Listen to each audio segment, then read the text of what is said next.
It starts on a random Tuesday. You wake up, and something feels off. Your back hurts in a way it did not used to. You catch your reflection in the bathroom mirror and there is a face you recognize, but also small betrayals you do not, softer jawline, deeper lines, a patch of gray you swear was not there last month. The day rolls on. Kids, if you have them, are dropped off or logged in. If you do not, the quiet of the apartment feels both peaceful and slightly wrong. You answer emails, sit in meetings, make decisions you do not care about. You are competent. You are dependable. You do what you are supposed to do. By evening, the dishes are in the sink, the house is half asleep, and you are on the couch, phone in hand, scrolling. Someone your age has just announced a new career. Someone else moved countries. Another one is posting photos from a second wedding, captioned, "I finally chose myself." And there is that thought, heavy and sharp at the same time, I am 40-something, and somehow I ended up in a life I do not want. And I am probably out of time to change it. Right underneath it, a nastier whisper, did I waste my one chance? Is this it? Did my real life end before it even began? If that feels uncomfortably familiar, stay with me. This video is not going to tell you, you are still young, just think positive. I respect you too much for that. What I want to show you is why this pain you are carrying is not a death sentence. It is a turning point. If it hurts this much, it means something in you is still refusing to die on autopilot. Let us name what hurts. From the outside, your life might look fine. In some areas it might even look enviable. You did what you were supposed to do. You showed up. You built. You took care of people. You ticked boxes other people would be proud to show off. There is a job. Maybe a career you have been in so long that your name is almost welded to your role. You drive there in the morning on autopilot, muscle memory doing most of the steering. You know which email will be waiting, which problems will repeat, which small fires you will be asked to put out. On paper, it is stable. On the inside, it feels like your soul is quietly leaking out through the air conditioning vents. There is a relationship, or the absence of one. Maybe you sit across the table from a partner you have shared years with. You talk about bills, kids' schedules, groceries, your parents' health. You coordinate like colleagues. You function like co-managers of a small family company. And then, in some moment, mid-sentence, or while they are chewing, you realize you cannot remember the last time you looked at them and felt truly alive. Or maybe there is no partner. Just you, your keys in the bowl by the door, your shoes in the hallway. You cook for one. You fall asleep alone. People might tell you, you are so independent, you are living the dream. That is not how it feels at 2 in the morning when the apartment is too quiet and your brain will not turn off and the silence feels like it has teeth. There are parents, growing older faster than you expected. There is that visit where the roles reverse without anyone announcing it. You are the one checking their medication, quietly noticing how much slower they move. Maybe you walk out of a hospital or a clinic one day with a stack of printouts and this cold knowledge in your chest, time is not a concept anymore. It is a countdown. There is your body. Blood tests that used to always be perfect now come back with little flags. The doctor starts sentences with, at your age, we should keep an eye on, you write it down, nod like a responsible adult, and on the drive home there is a deeper thought under all the practical ones, my body has an expiration date. This is not rehearsal. This is it. And somewhere in all of that, there is you. The you that used to believe in things. The you that once stayed up too late dreaming, planning, making lists of, one day I will. That younger version feels very far away now, like a character from a film you half remember instead of someone you actually were. Now you feel like a project manager of problems. You wake up, manage, collapse, repeat. You are good at it. Too good. Because if you change anything, you risk blowing up a life you have worked hard to build. If you do not change, you are terrified you will slowly die inside the life you already have and no one will notice until it is too late.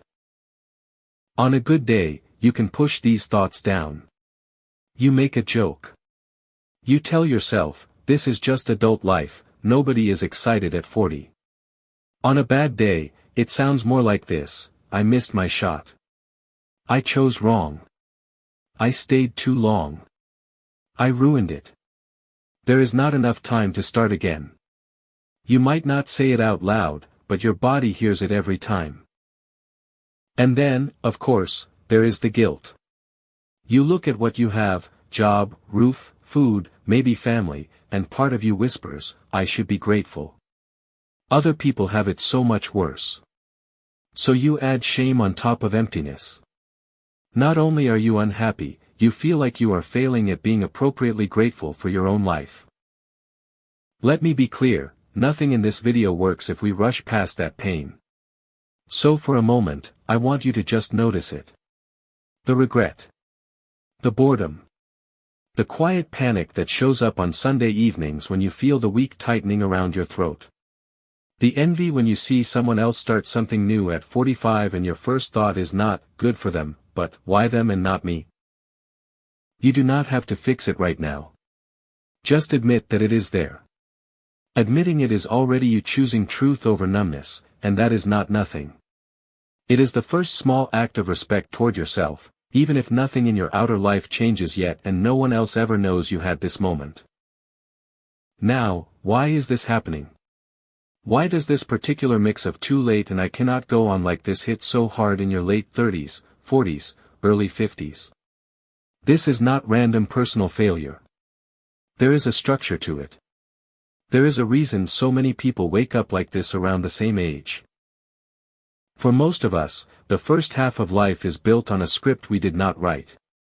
You grew up absorbing messages about what a proper life looks like.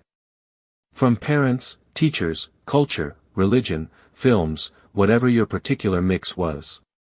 The details differ, but the pattern is similar: be responsible, get a stable job, build a family, do not embarrass us, do not fall behind. Nobody sat you down with a contract and said, sign here, you agree to live exactly like this. It happened slowly. You were praised for certain choices, frowned at for others. That is a safe career. That is not practical. You cannot make a living doing that. You do not want to end up like your uncle. You internalized a whole weather system of expectations without ever agreeing to it out loud. So you picked a direction. Sometimes it was a conscious choice. Sometimes it was more like sliding into the nearest available lane, the degree that made sense, the job you were offered, the relationship that happened because you were both there and it was time. You did the next reasonable thing, again and again. Then 20 years went by. You were busy. There were exams, deadlines, rent, pregnancies, promotions, sick relatives, broken boilers, mortgages, school runs. Life came at you fast and did not really ask for your opinion. The priority was survival and proving yourself. You were building, building, building, barely pausing to breathe. In that phase, very few people stop and ask, do I want this with my whole being? Or am I just performing what I was told?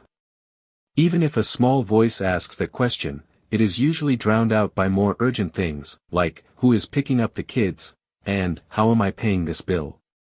Reflection feels like a luxury you cannot afford. And then, somewhere around midlife, the noise changes. The building slows down. Some big milestones are already ticked off. Or maybe they never happened, and that is its own ache. Either way, the autopilot that carried you starts to sputter. You are suddenly aware that you have been driving on a road you never really chose. That can feel like failure, like waking up in the passenger seat of your own life. There was a man called Viktor Frankl, the man's search for meaning guy, an Austrian psychiatrist who survived the concentration camps during the Second World War. He lost his parents, his pregnant wife, his work, almost everything. In those conditions he noticed something brutal: people did not just suffer from the physical horror around them. They also suffered from a different kind of pain, the pain of feeling that their suffering had no meaning.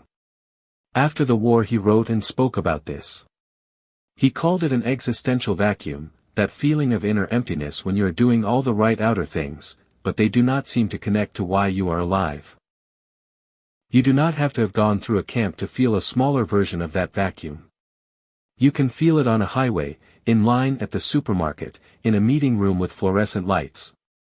On the outside you are functioning, maybe even successful.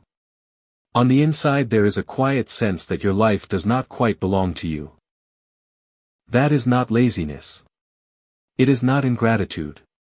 That is a meaning problem. Another psychiatrist, Irvin Yalom, the existential therapist guy, spent a lifetime sitting with people who were facing the biggest questions: death, freedom, isolation, meaninglessness. He called them ultimate concerns, the background anxieties of being human. For most of our youth, we can distract ourselves from those concerns. There is always more time, right? We can postpone the deep questions because there is a new task, a new relationship, a new crisis. Midlife changes that. At some point, death stops being a theoretical fact and starts being an appointment, date unknown but very real. You lose people. You watch your parents shrink. Someone your age has a heart attack. A friend gets a diagnosis you associate with older people. Your own test results have words on them you never thought about before. Freedom stops feeling like, I can be anything, and starts feeling like, I am responsible for what I chose and for what I avoided choosing. That can be suffocating. You look at your life and realize, I did this. Or I let this happen by not deciding. Isolation becomes more obvious. Not the no one around me kind, but the no one can live my life for me kind. Even surrounded by family, there is that sense that you are alone with certain decisions that no one else can make for you. Meaninglessness is the Sunday evening dread, the what is the point of all this, that you feel in your chest even while you are stirring sauce or folding laundry. So when you say, I am 45, I feel empty, I think it is too late, Frankl and Yalom would not see that as you being dramatic. They would see it as this: the old borrowed script has run out of fuel. Autopilot will not carry you through the second half. If you remember only one sentence from this part, let it be that, the script you inherited cannot take you where you need to go now. The rules that got you here are not enough to get you where you actually want to be, and your body knows it before your mind can explain it. Now I want you to consider something dangerous. What if this horrible feeling, that you are off track, that you wasted time, that something in you is dying, is not the end of your story? What if it is the moment your real story finally has a chance to begin, the first honest chapter instead of the polished brochure? Frankl noticed something in the camps that most of us only meet in softer form. He saw that even when almost everything was taken away, people still had one small area of freedom left. They could decide what kind of person they would be in response. They could decide whether to let the horror turn them into something smaller, or to hold on to some inner dignity and care for others in tiny ways. He was not romantic about it. People broke. People gave up. He did, too, sometimes. But the point he carried out of that hell was this: there is always a tiny space between what happens to you and how you respond to it. In that space, you can still choose. You may not choose the storm, but you can choose how you stand in the rain. You and I are not in a camp. We have more options. But the same principle applies in a different register. You cannot go back and rewrite your 20s. You cannot magically reverse choices that were made with information you did not have. You cannot make yourself 20 again or erase your responsibilities or stop time from moving. But you still have that space inside you. You still have the freedom to decide what story you tell yourself about your life. You still have the freedom to decide what you do with the time and energy that are left. Right now, the pain you feel is your system, your whole being, saying, the story I have been living on is not enough anymore. It is burning off old goals that were about impressing other people, or obeying expectations, or proving something. That hurts. It can feel like your life is collapsing. But very often, what is collapsing is not your life, it is your illusions. Midlife pain can become a filter. It burns away the fake reasons, the "I should," the "they will think," the "a good person always." It leaves you with a simpler, harsher question: given that this ends, what do I actually care about? That question is not polite. It ruins your ability to be comfortably numb. But it is also a compass. The very fact that you are uncomfortable is proof you are not fully numb yet. A lot of people manage to shut down and run the rest of the race on autopilot. You might envy them. But that dull ache, that sense that there must be more than this, is the part of you that refuses to do that. It is the part that still wants a life, not just a resume and a list of duties. Listen to this part carefully. That is not a weakness. That is your superpower. If you ever replay something from this video, replay that. To make this more than an idea, we need to talk about some inner shifts. Not quick tips, not a shiny reinvention plan. Just changes in how you see your own story, with small, stubborn actions attached. The first shift is this: from "I ruined my life" to "I have not really chosen my life yet." Think back to who you were at 18, 20, 25. How much did you actually know about yourself? About what would satisfy you 10 or 20 years later? How much of your early life was about survival, about proving you could do what was expected, about not disappointing anyone? You were playing a game whose rules you did not write. Most people spend the first decades of adulthood under a kind of momentum. Studying, working, maybe raising kids, trying to build some basic security. You pick roads for all kinds of reasons: the job that was available, the person who loved you, the city you could afford, the belief system you grew up with. That is not wrong. It is just incomplete. Midlife crisis, under all the panic, is often the first time you have enough data to see whether the life you built actually fits you.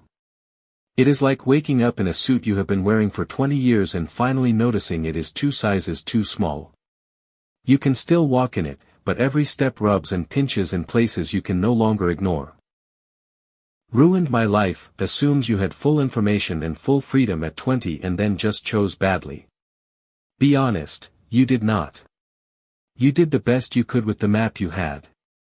The problem is not that you were stupid or lazy. The problem is that the map was borrowed and never updated as you changed. So here is a quiet experiment you can do with yourself, not to beat yourself up, but to tell the truth. When you have an hour, take a piece of paper or a notes app. Make 2 columns. In the first, write, things I did because I was supposed to. In the second, moments when I felt secretly alive, even if they made no sense on paper. In the first, you might put, chose this degree because it was safe. Stayed in that job because everyone said it was crazy to leave. Got married because it was time, not because it felt deeply right. Said yes to caring for everyone else before I even looked at what I needed. These are not crimes. They are clues. In the second, you might put tiny, almost embarrassing things: that hike where I lost track of time. Those evenings I spent writing nonsense in a notebook and felt weirdly peaceful. The language I started learning and then dropped. The conversations where I told the truth and felt lighter. That volunteering thing that made no financial sense but stuck in my mind. The point is not to quit your job and move to the mountains tomorrow. The point is to see, in your own handwriting, that there has always been a small, stubborn thread of, "this is me," running through your borrowed script. Maybe you have ignored it. Maybe you could not afford to follow it. That is okay. It is still there, waiting for you to admit it matters. Frankl used to say that meaning is something we discover in 3 main places: in what we create or give, in what we experience or love, and in the attitude we take towards suffering we cannot avoid. You do not have to invent some grand purpose. You can start by paying attention to where, in your actual life, you have already brushed up against meaning and then walked away because it looked impractical. Maybe this season of your life is not about judging your past self. Maybe it is the first time you are actually capable of choosing consciously. The second shift is from, I am trapped, to, I still have a radius of freedom. Let us be honest about constraints. You might have children depending on you.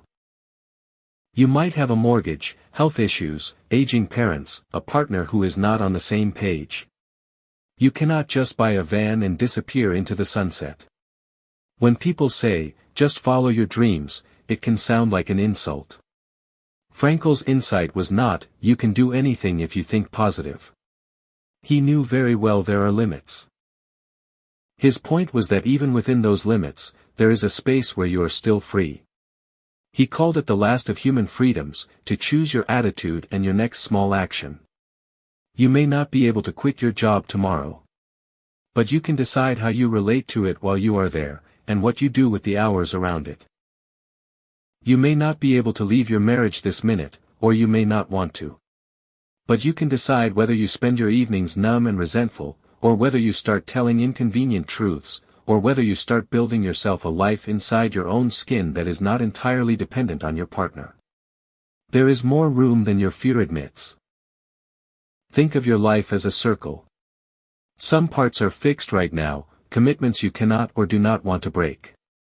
Within that circle, though, there is almost always a smaller circle where you still have 5 or 10% freedom you are not using because a voice in your head says, it does not matter. It is too late. That voice is lying to you. You do not need 100% freedom to start changing your life.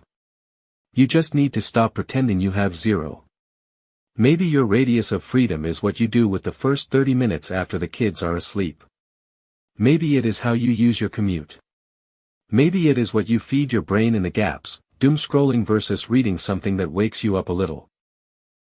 Maybe it is 1 hour a week where you touch something that feels meaningful, learning, creating, helping, training, building a skill that belongs to you. You might hear a voice right now saying, 1 hour a week. That is nothing. My life needs an overhaul, not a hobby. That is the same voice that tells you if you cannot run a marathon, there is no point in walking around the block. The point of a small act is not to impress anyone. It is to prove, to yourself, that you are not completely powerless. It is to remind your nervous system, we still have some say in how this story goes. That feeling, that you are not just being dragged, is one of the basic ingredients of sanity. It is hard to suffocate someone who still remembers they can move, even a little. So ask yourself, honestly and practically, in the life I already have, where do I still have a little room that I am treating as if it does not exist? What could I do differently this month, with what I have, not waiting for a rescue? The answer does not have to be glamorous. It just has to be yours, and you have to do it on purpose. The third shift is from, I am running out of time, to, my time finally has a shape. One of Yalom's big ideas is that confronting death can be a wake-up call, not just a horror. When you really take in the fact that your time is finite, it can either paralyze you or sharpen you and make your choices clearer. In your 20s, later is a giant, foggy space. You can always do it later. At 40 or 50, later suddenly has walls. Some doors are closed. There are things you will not do. That realization can feel like a panic attack. But there is another side to it. If your time is endless, it is easy to waste it without noticing. If your time is limited, your hours become more precious. You stop wanting to spend them in rooms, jobs, conversations, versions of yourself that feel dead. So here is another experiment. It might sting, but stay with it. Imagine a version of you at 70, sitting somewhere quiet, looking back at this decade. Not in a fantasy where everything went perfectly, but in a real, slightly tired, slightly wiser way. This older you knows exactly how much time was left and what you did with it. What would that version thank you for starting now, even clumsily? What would they be grateful you stopped doing, even though it was scary at the time? Maybe they thank you for finally going to therapy and not passing some old wound down another generation. Maybe they thank you for daring to change careers slowly instead of complaining about the old one for 20 more years.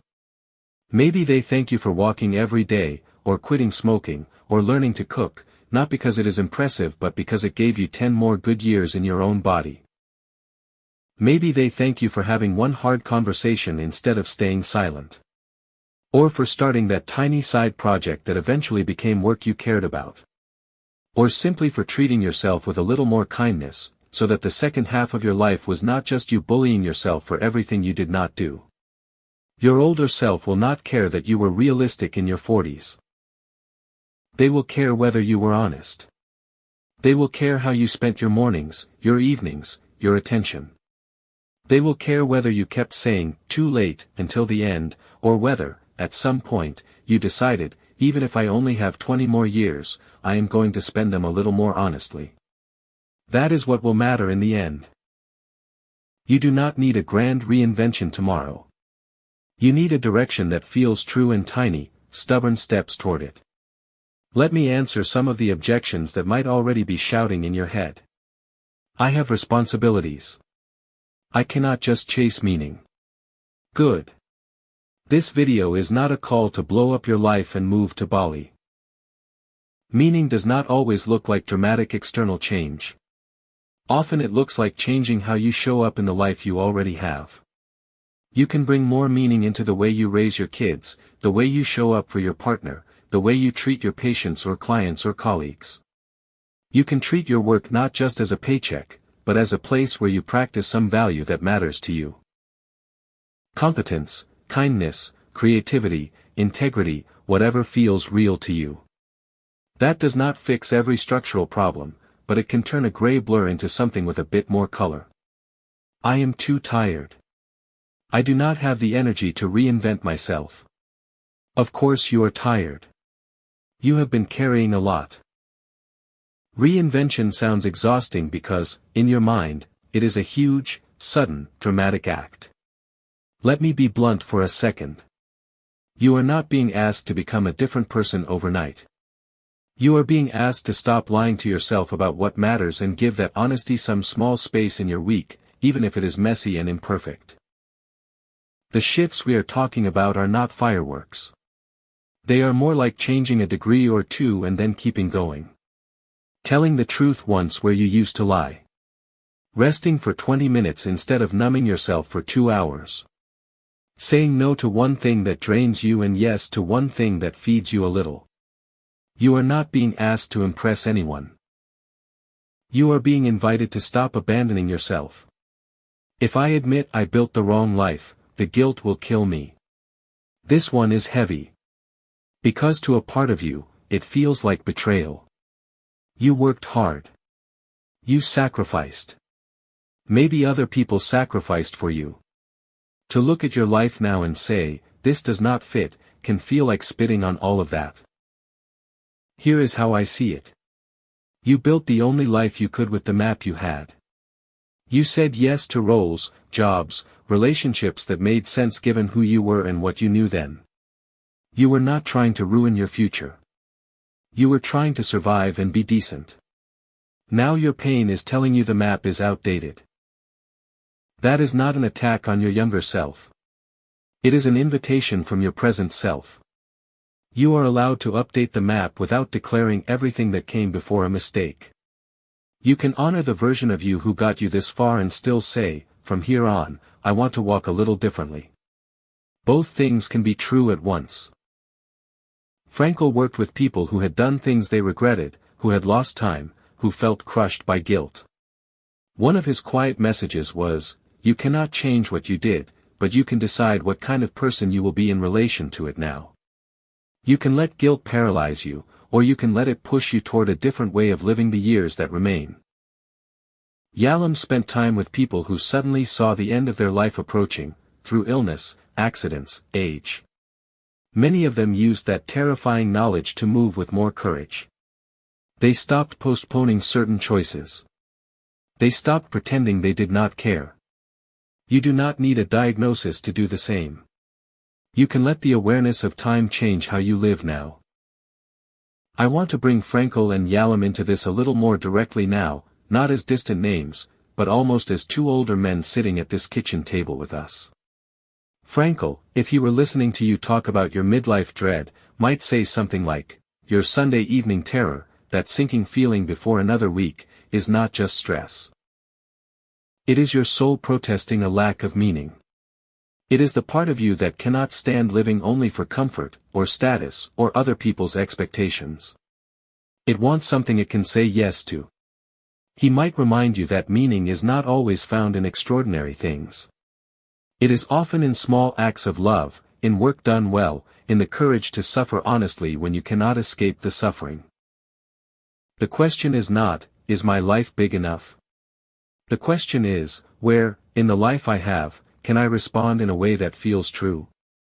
Yalom, hearing you say, I am scared it is too late, might nod and say, this anxiety you feel is not just a problem to get rid of. It is your awareness of death tapping you on the shoulder. It is reminding you that this is not a rehearsal. Given that this ends, how do you actually want to live? He might tell you about patients who, when they really took in the fact of their limited time, made changes that seemed small on the outside but were huge on the inside, being honest about love, reconnecting with estranged children, finally allowing themselves to pursue a long-ignored passion. Not because it was practical but because it made the remaining years feel real. Both of them, in their own ways, would probably agree on this. Midlife panic is not proof that you are defective. It is proof that you are awake. So where does all of this leave you? On your couch, in your kitchen, in your car, listening to this with that familiar tight feeling in your chest. It leaves you here, not at the end of your story, but at a turning point. You are not crazy for feeling you wasted time. You are not weak for being scared to change. You are not selfish for wanting a life that feels like yours, not just a life that looks acceptable from the outside. This crisis, as dramatic as the word sounds, is not a verdict.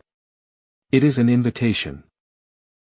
An invitation to stop judging your entire life as ruined and start asking a quieter, harder question: what small piece of my life can I make more honest this year? Maybe that means finally admitting to yourself that a certain friendship, or habit, or way of working is dead and needs to be buried with respect. Maybe it means starting something that looks ridiculous from the outside: singing lessons, night classes, therapy, a side project. Because from the inside it feels like oxygen. Maybe it is as modest as this: promising yourself that you will stop using the phrase too late as a way to avoid the discomfort of trying. You might think, everyone else I know sorted this out earlier. I am behind. The truth is, many of the most meaningful lives only became truly their own in their 40s, 50s, 60s. Some people do not really wake up until they see the end of the road. Frankl started his main body of work after the war, after unthinkable loss. Yalom's most powerful insights came from decades of sitting with pain, not from youthful clarity. Life keeps asking you a question. Not, why did you not do it perfectly? But, given what happened, given what you chose and what you avoided, what will you do with what is left? You do not have to have the full answer tonight. But maybe you can make one small promise to yourself, here, now, listening to this. Something like, I will stop calling myself too late and start treating this pain as information instead of a sentence. Or, I will look for one place in my week to act from what matters to me, not just from what is expected. If this hits something in you, write in the comments, not too late. Just to see how many of us are standing in this hallway together. And if this video put words to something you have been carrying silently, know this: you are not the only one. There are thousands, millions of people in their 40s and 50s pacing their kitchens at night, scrolling, wondering if they are already dead inside and no one has told them. You are not already dead. You are hurt, tired, a little lost. You are standing in the middle of your life, holding broken pieces of an old script in your hands. That is not the same as being finished. If you want to keep exploring this kind of conversation, you are welcome to stay here. Subscribe, share this with someone else who might be quietly drowning in too late. Not because it fixes anything by itself, but because sometimes knowing you are not the only one in this hallway makes it a little easier to keep walking. Your life is not over. For the first time, you might be awake enough to decide how you actually want to live it.